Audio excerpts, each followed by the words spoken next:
and welcome to the first episode of the Mom Manual podcast. Came up with a name because people always say, I wish kids came with a manual. Well, closest thing you're going to get is talking to a mom and listening to little bits of advice and trying to see what works for them. Might not always work for you, but you might get some idea. So I am a mom. I have two kids, two daughters. One will be 5 this summer and one will be 3 in the fall. So I've been a mom for a minute, been around the block, gone through the whole newborn baby stage, toddler stage. Now we are in the 4 going on 14 stage, which is so fun and so pleasant. No, it is fun to watch them grow and develop their own little personalities, but man, it can be challenging. So on the Mom Manual, we are going to discuss different topics every week, and we're just going to kind of move from there. We're not going to go right to the beginning, newborn stage, what do you do? We might jump around a little bit, but we're going to go ahead and label them. So if you are interested in a particular topic, go ahead and scroll through and see if you can find something that you are interested in listening to. Right now, I'm going to talk about something that is a little more relevant to my current situation and what's going on. So like I said, I have 2 daughters. My oldest is going to be 5 this summer, which means she is going to be starting school. She's going to be starting kindergarten. And I cannot believe that my baby is already going to be 5. It's nice, but man, it breaks my mom heart because I feel like as much as I tried to cherish every second, soak it all in from the time she was a baby, I feel like it has gone by way too fast, and time is a thief. Parents, time is a thief. It waits for no one and you can't ever go back, and I am just finding my heart breaking at the thought of sending her off to school, especially with everything going on in our world right now. I've got a lot of friends and people I know, family that are teachers, and there's a lot of disruption in the classroom. I'll leave it at that. We won't get into politics or anything like that. But I will say that when there are children that might be identifying as a cat or a dog or something else, cool. If that's what you want to allow in your household and that's what you want to do at home, fine. But when it is impeding in other children's learning, I have a problem with that. So that's a big concern that we have about sending our oldest off to school. We're also obviously concerned about the amount of school shootings and things that have happened and that have transpired. More so in the last few years than I think I've ever seen in my whole life. And I'll be 36 this year.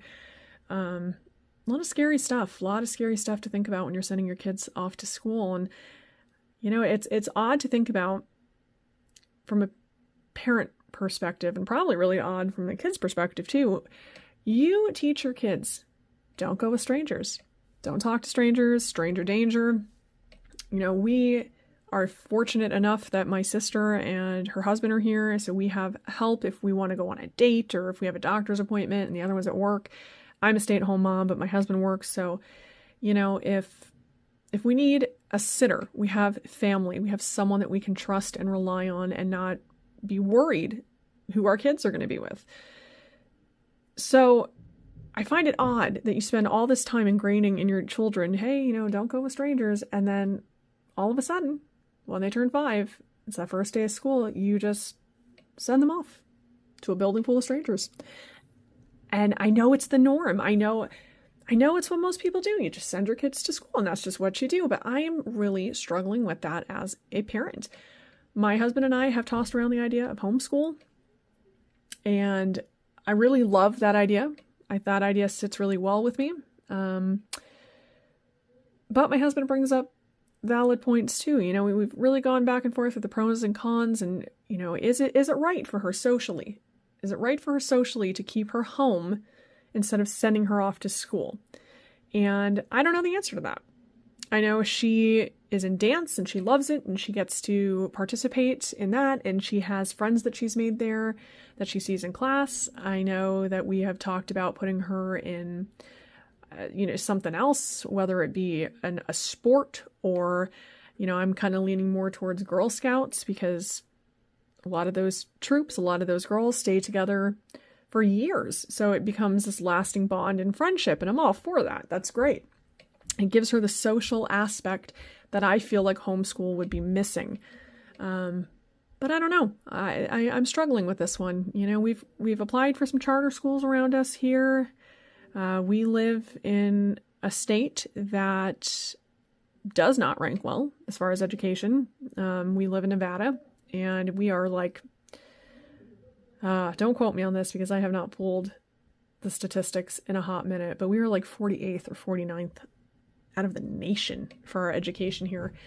And that's something that is alarming too when you have children going into school. I will say that from the time my daughter was born, really from the time she was born, I worked with her. I am a stay-at-home mom, like I said, and I know every kid is different. Every kid's going to learn different. Every kid is going to pick up on things in their own time. There is absolutely nothing wrong with that. My two kids could not be farther apart and opposite from each other in how they learn and how fast they've learned and what they do and who they are. But my oldest has picked things up like a sponge from the time she was born. I always used to joke with my husband that she was born a 40-year-old because she just came out and was just so adult. And from the time she was an infant, we would sing to her, and I was saying the ABCs, and, kind of seems silly. You're singing, A, B, C, D to a baby, but it's that repetition that sticks. And by the time my daughter was 1, and I know people go, oh, there's no way. No, I've got videos, and I've blown people's minds with this. By the time my daughter was 1, she knew all of her letters. She knew all the sounds they made. She knew all of her shapes and colors. My daughter could count to 10.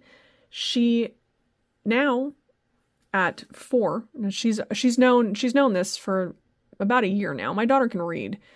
And it's not like sight words. She can just pick up a book and read. And there are words that I'm like, how? I grapple with the thought of how she can sound this out, because it's complicated stuff. It's not just like, the cat ran down the road. She's reading words that have hard syllables and hard, I'm blanking here, but there's the groupings of words. Like, I can't even think of an example. She said something the other day and I'm like, wow, that's impressive.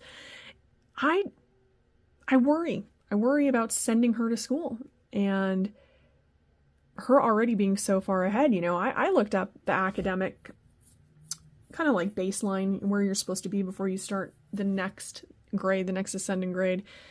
She's already into 2nd grade curriculum. So then I think to myself, well, maybe homeschooling would be a good way to go. Maybe I could, keep her ahead of the curve and cater her education towards where she's at now, not where she's supposed to be, because I don't know and not all kids are going to fit into that box. Some kids are going to need a little more time, a little more help.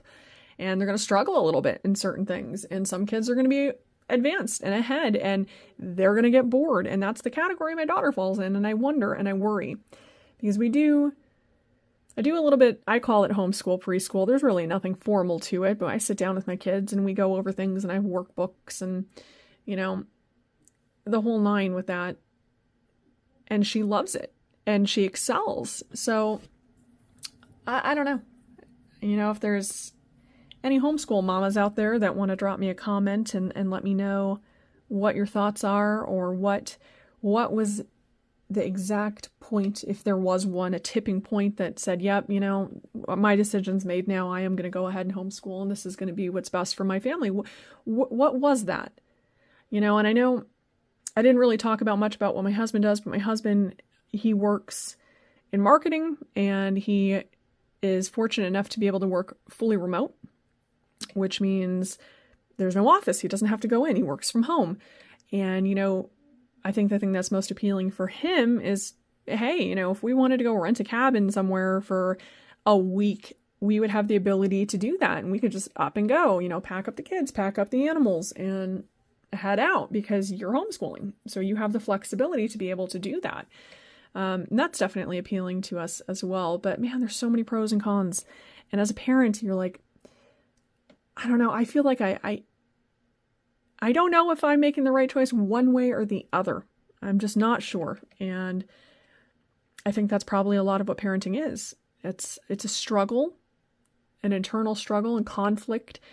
You never know if you're making the right choice. And you might never know. I mean, I might make one choice and then later regret it and go, man, I wish I could get those years back and do it the other way.